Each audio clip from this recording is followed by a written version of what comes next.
So this blog is called Weekly 50, and as I was looking for different ways to shoot familiar objects with these lights that I've gotten, these colored Pavo tube lights, I thought, well, you know what? I don't know if I have a picture of my 50 millimeter lens. And I wonder if I could get a shot of this. I actually was watching a camera video, like one of these YouTube videos where some camera YouTube channel where they were talking about cameras and lenses and stuff. And I saw a lens that was lit in kind of an interesting way. And I thought, well, you know, that might be pretty cool to take my classic 50 millimeter lens, literally the lens that started it all. This is the 50 millimeter lens that I used to start the blog with years and years ago, like over 10 years ago. It's the first lens I ever got for my DSLR, my Nikon D200, and it's a lens that I still use today. I don't use it nearly as much as I used to, but I absolutely still use it. I'm never going to get rid of it. Even if it stops working someday, I'll just keep the lens around just for fun. But I wanted to see if there's a way I could take a picture of this lens because I'm continuing to find new ways of using these lights, but also because this is a special lens for me. It's the lens that started it all. And I don't know, it just seemed kind of cool. So I set it in the familiar position of on top of the washing machine that you've seen several times in recent weeks here on the blog. And it just wasn't working. I don't know. It just, nothing seemed right about it. It wasn't a compelling photo. I didn't really know what I was going for, but whatever it was just wasn't working and sitting on top of the washing machine. So I thought, well, there's got to be some other way I can shoot this photo. Or shoot this lens, take a photo of this lens. And it occurred to me I could just put it on the floor. And in a similar style as I did with my PlayStation controller a couple months ago, I just set it right on the floor and aimed my camera straight down at it.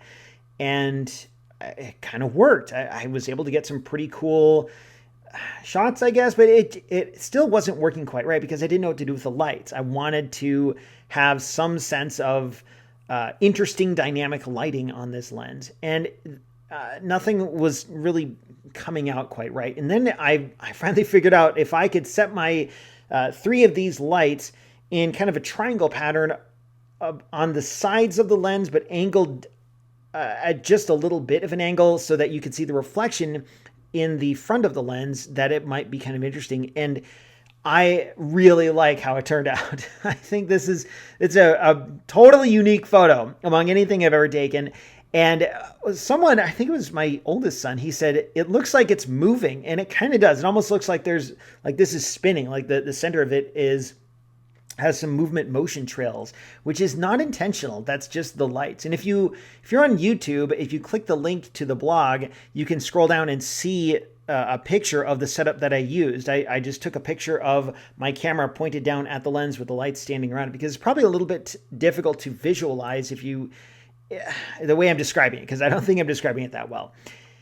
The aperture was a little tricky too, because I wanted enough to be in focus, but also the background to be out of focus. I actually ended up propping this up a little bit on, what did I use? Maybe even a lens cap, because I wanted some distance between the words on the lens, which is what I decided I wanted to have tack sharpen focus. I wanted some distance between that and the background, so the background is nice and blurry. It's actually sitting on an overturned iPad case, so I get kind of a uniform color in the background. And I wanted to put as much distance as possible between the lens and the background to get the background blurry while still being able to shoot this in a practical manner. And here's what I came up with. I'm really happy with this. I like the way the lighting worked out. I tried a couple different variations of this. I mean, this one shot, it was probably a half an hour of work over several points of time during a day.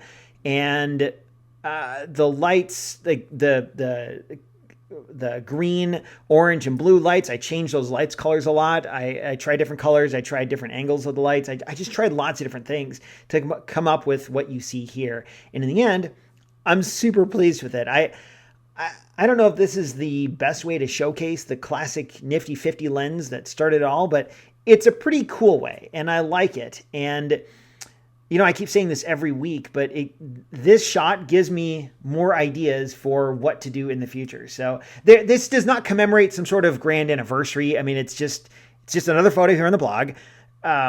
but it is a cool way for me to kind of remember the last 10 plus years of the blog and look forward to decades more, because I don't plan on stopping anytime soon.